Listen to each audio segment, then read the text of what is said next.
जर आपल्याला पालेभाजी धुवून घ्यायची असेल तर आपण काय करतो, अशा प्रकारे मोठ्या एखाद्या भांड्यामध्ये पाणी घेतो आणि त्याच्यामध्ये ती भाजी 2 ते 3 वेळा धुवून घेतो. पण आपल्याला ती सारखी पान उचलून घ्यावं लागतं, त्याच्यातून निवडून काढावं लागतं. तर त्यासाठी मी एक साधी आणि सोपी ट्रिक सांगणार आहे.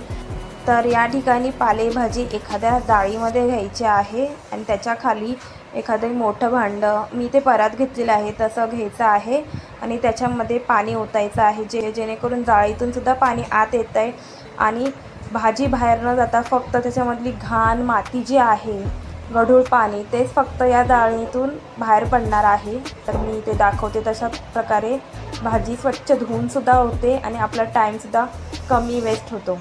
तर अशा प्रकारे ही आपण भाजी 2 ते 3 वेळा स्वच्छ धुवून घेऊ शकतो आणि तुम्ही पाहू शकता फक्त घाण पाणी हे खाली उरलेलं आहे.